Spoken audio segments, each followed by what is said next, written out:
안녕하세요. 그림빌 가족 여러분. 오늘 목요일 아침.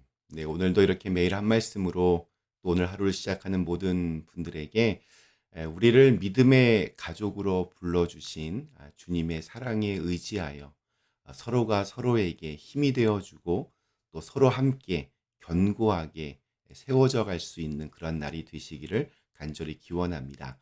자, 오늘 저희는 마태복음 18장 우리 15절에서 20절의 말씀으로 오늘 이 아침을 함께 시작하도록 하겠습니다.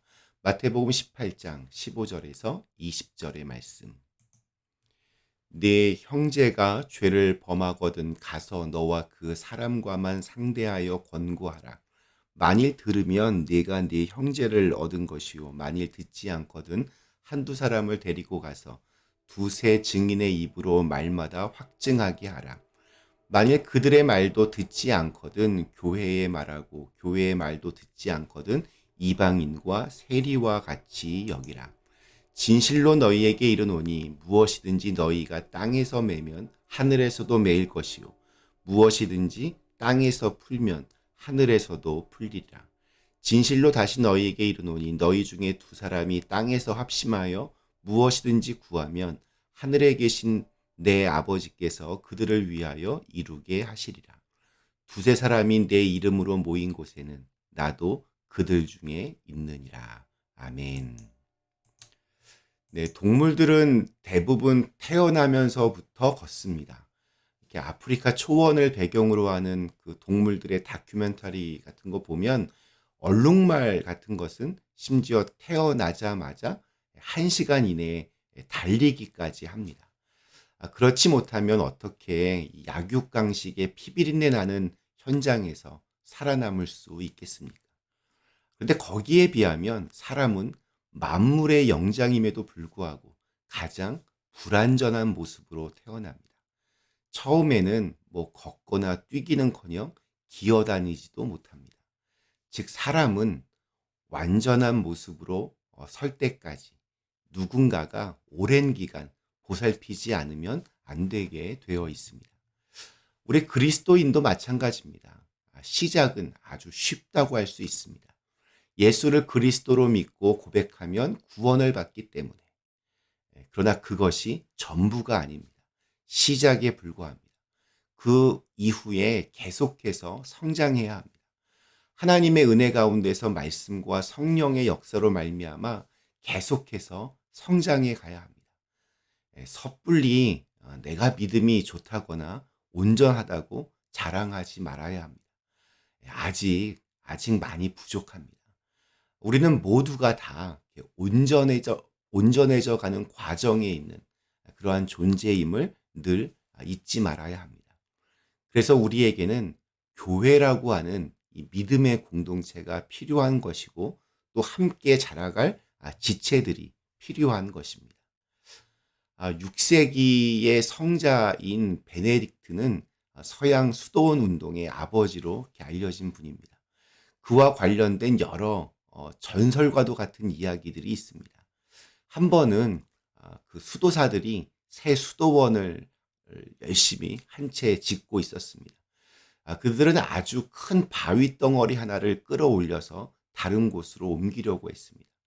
그런데 그 바위가 너무 무거웠기 때문에 그 수도사들은 사람들을 더 불러와 도움을 청했지만 아무리 애를 써도 그 바위 덩어리는 꼼짝도 하지 않았습니다. 그들은 악마가 이 바위 덩어리 위에 앉아 있나 보다라고 그렇게 말을 했습니다.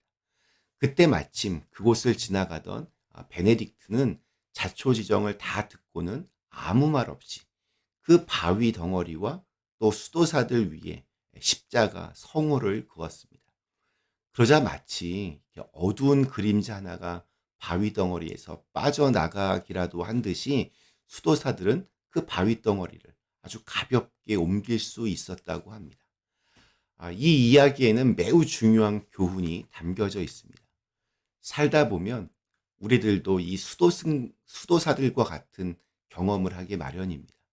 일이 잘 진행되다가도 어느 순간 커다란 난관에 부딪힐 때가 있습니다.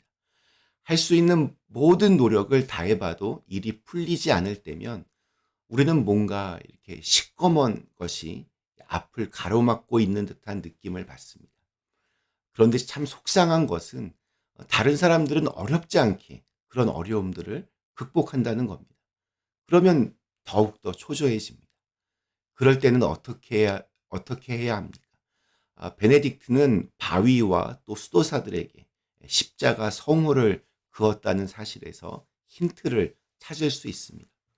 그러니까 뭐 안 되면 되게 하라 이렇게 외치며 애쓸 것이 아니라 한번 힘의 근원을 다른 데서 출발하여 이를 해결해 볼 필요가 있습니다.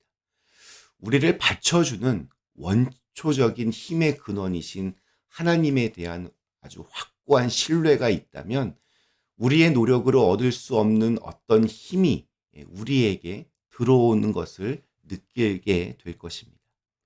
어두운 그림자 하나가 빠져나가지 않는 한 우리 삶의 무게는 결코 줄어들지 않을 것입니다. 우리 속에서 빠져나가야 할 어두운 그림자, 그것은 바로 용서하지 못하는 그러한 마음일 것 같습니다. 원망과 미움 이런 것들이 우리의 영혼을 질식시킵니다.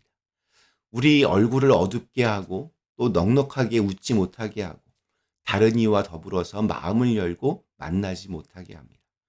미움과 원망이 우리 속에 들어오면 아름다웠던 관계는 깨지고 거리감이 생깁니다.